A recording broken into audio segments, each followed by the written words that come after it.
इस कहानी की शुरुआत में एक लड़की को दिखाया जाता है जिसका नाम रोड है और रोड को बचपन से ही एस्ट्रोनॉमी का बहुत शौक है। एस्ट्रोनॉमी में इंसान चांद, सितारों, नक्षत्रों का अध्ययन करता है और रोड एक ब्रिलियंट स्टूडेंट है, इसीलिए उसका MIT में एडमिशन हो चुका है और अब आगे वो चांद, सितारों और नक्षत्रों के बारे में ही पढ़ाई करेगी। इस बात से वो बहुत खुश है और पार्टी करती है, खूब एंजॉय करती है।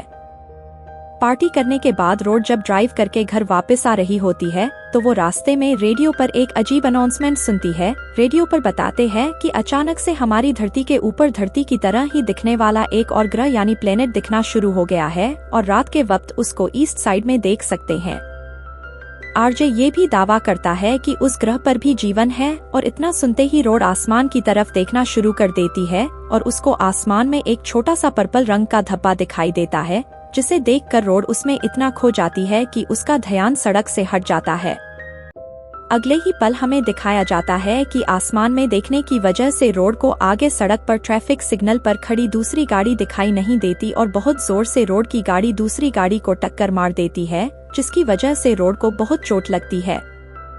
रोड किसी तरह गाड़ी से बाहर निकलकर दूसरी गाड़ी को चेक करती है और गाड़ी के अंदर का नजारा देखकर कांप जाती है, क्योंकि गाड़ी के आगे की पैसेंजर सीट पर एक लेडी की लाश पड़ी थी और उसका पति ड्राइविंग सीट पर बेहोश पड़ा था और उनका बच्चा गाड़ी से बाहर गिरा हुआ था जिसकी भी मौत हो गई थी। ये सब देखकर रोड सदमे में चली जाती है, क्योंकि अभी अभी उसकी वजह से एक पूरा परिवार खत्म हो गया था, बस ड्राइवर बचा था जो अभी कोमा में था। रोड को उसके जुर्म के लिए 4 साल की जेल हो जाती है और जब 4 साल बाद रोड अपनी सजा पूरी करके बाहर आती है तो वो बहुत उदास रहती है। इन 4 सालों में वो जो नया ग्रह छोटा सा दिखाई देता था अभी वो धरती से देखने पर चांद के आकार का दिखाई देना शुरू कर देता है और जब रोड उसके बारे में नेट पर पढ़ती है, उसके बारे में रिसर्च करती है तो उसको पता चलता है कि हमारी धरती के साइंटिस्ट उस ग्रह पर जाने की तैयारी कर रहे होते हैं। रोड को पता चलता है कि आम लोग भी वहां जाने का मौका पा सकते हैं, क्योंकि एक संस्था ने एक ऐसा कॉन्टेस्ट शुरू किया होता है जिसमें लोगों को 500 शब्दों में ये बताना होगा कि वो दूसरे ग्रह पर क्यों जाना चाहते हैं और जिसका जवाब सबसे अच्छा और बढ़िया होगा उसको फ्री में उस ग्रह पर जाने के लिए टिकट दिया जाएगा। रोड इन सब बातों को इग्नोर कर देती है और एक इंटरव्यू के लिए निकलती है जहाँ वो अपने लिए ऐसी जॉब की डिमांड करती है जहाँ पब्लिक डीलिंग ना के बराबर हो।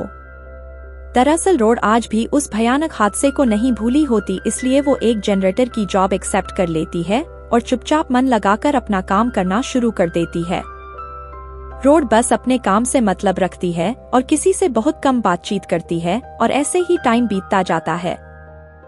रोड एक दिन उसी जगह जाती है जहां उसने एक्सीडेंट किया था। रोड वहां बहुत गुमसुम खड़ी होती है कि तभी वहां एक कार आकर रुकती है और उस कार में से एक आदमी नीचे उतरता है। वो आदमी एक खिलौना रोबोट एक्सीडेंट वाली जगह पर रखता है और वहां से चला जाता है।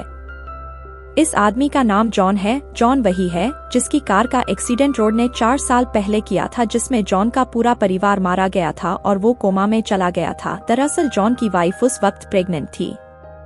जॉन को देखकर रोड बहुत दुखी होती है और घर आकर नेट से जॉन का एड्रेस निकालती है और अगली सुबह जॉन के घर के बाहर जाती है। रोड खिड़की से जॉन को अकेला घर में बैठा देखती है। जॉन बिल्कुल गुमसुम बैठा था, जिसे देखकर रोड की दरवाजा खटखटाने की हिम्मत नहीं होती और वो वहां से भागकर ऐसी जगह जाती है जहां चारों तरफ बर्फ थी। तभी रोड अपने कपड़े खोलकर बर्फ में लेट जाती है, क्योंकि वो मरना चाहती है। जब रोड की आंख खुलती है तो वो अपने घर में अपने बिस्तर में होती है। अब रोड हर हालत में जॉन से माफी मांगना चाहती है और दोबारा उसके घर जाती है, लेकिन इस बार भी वो जॉन को नहीं बता पाती कि वो कौन है। जॉन रोड को पूछता है कि वो कौन है, जिस पर रोड कहती है कि मैं हाई स्कूल में जनरेटर का काम करती हूँ, अगर आपके घर कोई सफाई का काम है तो मैं कर दूंगी। जॉन कुछ सोचकर उसको काम दे देता है, मतलब कि रोड अब उस आदमी के घर काम कर रही है जिसके पूरे परिवार की मौत का कारण है। रोड जॉन को सब बताना चाहती है, लेकिन उसे आज मौका नहीं मिलता और उसका काम भी फिनिश हो जाता है। तब जॉन रोड को कहता है कि वो हफ्ते में एक दिन काम पर आ सकती है। रोड उसको थैंक्स बोलकर अपने घर आ जाती है और सोचती है कि अगले हफ्ते वो जॉन को सब बता देगी और उससे माफी मांगेगी। अगले हफ्ते जब रोड जॉन के घर जाती है तो उसको बोलती है कि मुझे तुमसे कुछ बात करनी है, लेकिन जॉन कहता है कि अभी मैं बिजी हूँ, बाद में। तब सफाई करते करते रोड जॉन के मिली फोटो देखती है, जिन्हें देखकर वो बहुत अपसेट हो जाती है। रोड वहाँ एक टेलीस्कोप के पुर्जे देखती है, जिन्हें रोड असेंबल कर देती है और अपना काम खत्म करके अपने घर आ जाती है। मतलब आज भी रोड जॉन से बात नहीं कर पाई। रोड टीवी पर देखती है कि एक वैज्ञानिक दूसरे ग्रह के किसी प्राणी, यानी जो ग्रह हमारे ग्रह के बिल्कुल पास आ गया है, से संपर्क करने की कोशिश कर रहा होता है और बहुत कोशिश करने के बाद उसका दूसरी तरफ संपर्क हो जाता है और दूसरी तरफ से जिससे संपर्क हुआ होता है वो हमारे ग्रह के साइंटिस्ट की ही हुबहू कॉपी होता है। हमें पता चलता है कि दोनों की जन्म तारीख सेम होती है, दोनों वैज्ञानिक होते हैं, दोनों के जीवन में जो भी घटनाएं घटी सब शामिल होती है। इवन उस ग्रह पर मौजूद सब जगह, शहर, समंदर, पहाड़, नदियां, जीव जंतु सब हमारी धरती जैसे ही होते हैं। कुछ देर दोनों की बातचीत सुनने के बाद हमें पता चलता है कि धरती से दिखने वाला दूसरा ग्रह हमारी धरती का पैरेलल यूनिवर्स है, यानी कि हुबहू हमारी धरती की नकल, सब कुछ धरती जैसा। ये जानकर लोग बहुत हैरान होते हैं। दुनिया में चर्चा छिड़ जाती है दूसरी धरती को लेकर। लोग खुद को उनसे कंपेयर करना शुरू कर देते हैं और इसी तरह एक हफ्ता निकल जाता है। रोड अगले हफ्ते दोबारा से जॉन के यहाँ पर कम करने के लिए जाती है। उसी वक्त जॉन टेलीस्कोप से दूसरी अर्थ को देख रहा होता है और वो रोड को भी अर्थ देखने के लिए कहता है। जॉन कहता है कि बहुत अजीब बात है कि मेरा एक दूसरा रूप ऊपर दूसरी अर्थ पर होगा। रोड कहती शायद मैं उस अर्थ पर भी तुम्हारे घर पर सफाई कर रही होंगी, और जॉन हंसकर कहता है कि शायद हो सकता है। इसके बाद जॉन गेम खेल रहा था और वो अकेला होता, उसे एक पार्टनर की जरूरत होती है, तो वो रोड से कहता है कि तुम भी मेरे साथ खेलो, और ये दोनों गेम खेलते हैं। रोड इतने सालों के बाद पहली बार हंसती है और जॉन के साथ एंजॉय करती है। इसके बाद जॉन उसे घर पर छोड़ने के लिए भी जाता है, क्योंकि रात बहुत ज्यादा हो चुकी होती है। वही दूसरी तरफ अर्थ की जैसे दिखने वाला प्लेनेट धीरे धीरे करके अर्थ के करीब आ रहा होता है और वो चांद से भी काफी बड़ा दिखता है और अर्थ से भी वहाँ पर लोग जाने की तैयारी कर रहे होते हैं। अब अगले हफ्ते रोड जब जॉन के घर पर जाती है तो वो देखती है कि जॉन का सर दर्द हो रहा होता है, लेकिन वह अपनी बातों से उसके दिमाग को डाइवर्ट करके उसके सर दर्द को पूरी तरह से ठीक कर देती है। और जैसे जैसे वो रोड से बातें कर रहा होता है वो समझ जाता है कि रोड एक इंटेलिजेंट लड़की है और वह रोड से पूछता है कि तुम ये सब क्यों करती हो। रोड कहती है कोई घर बनाता है, कोई डॉक्टर होता है, मैं क्लीनिंग करती हूँ, इसमें कोई प्रॉब्लम नहीं है।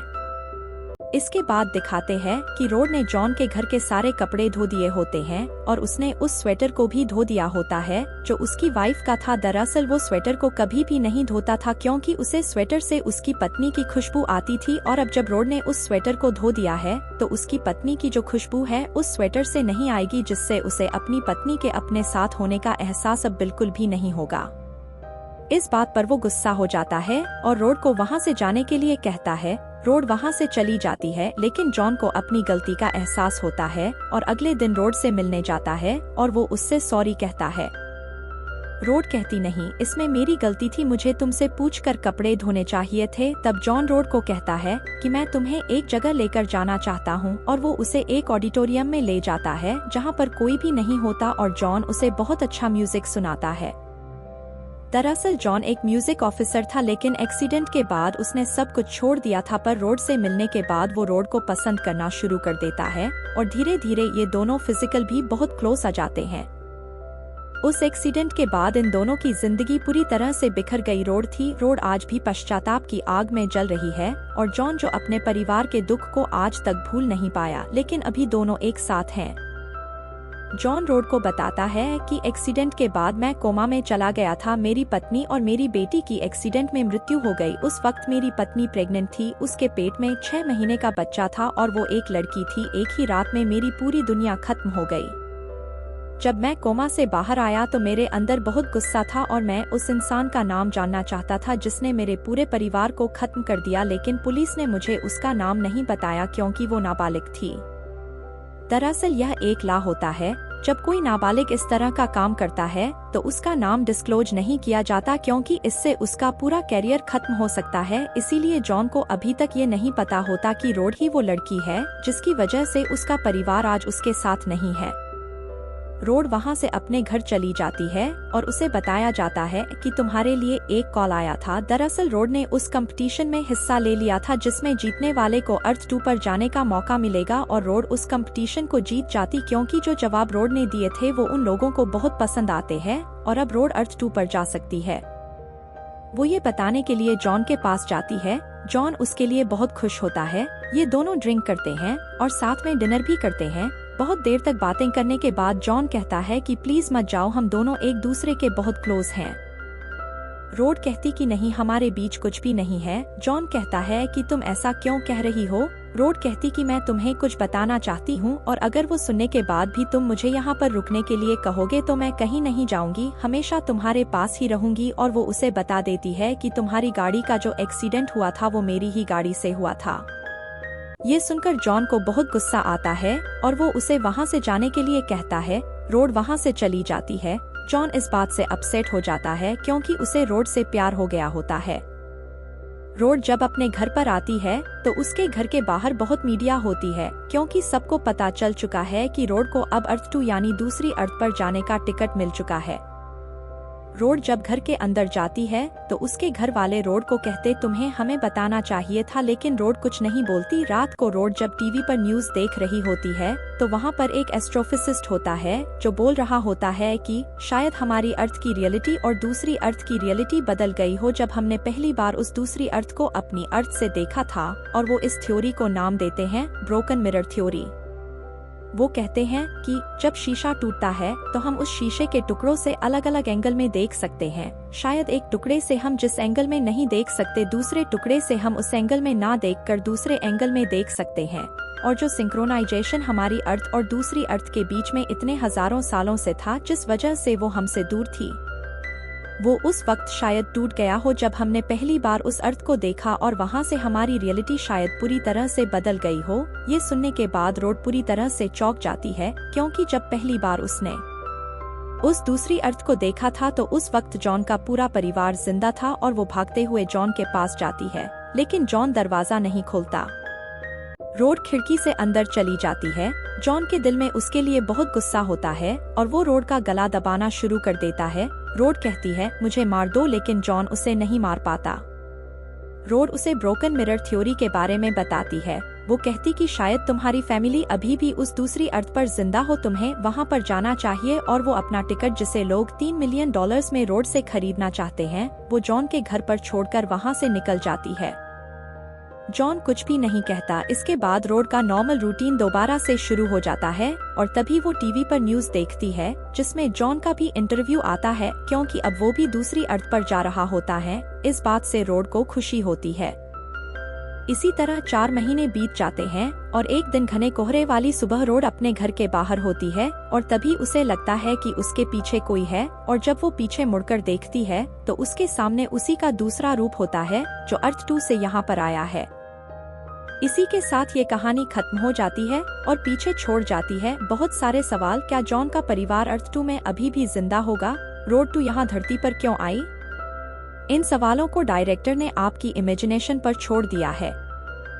उम्मीद है आपको कहानी पसंद आई होगी, तो चैनल को सब्सक्राइब कीजिए और साथ ही वीडियो को लाइक, शेयर और कमेंट जरूर कीजिए। तो मिलते हैं किसी और मूवी की एक्सप्लेनेशन के साथ। धन्यवाद।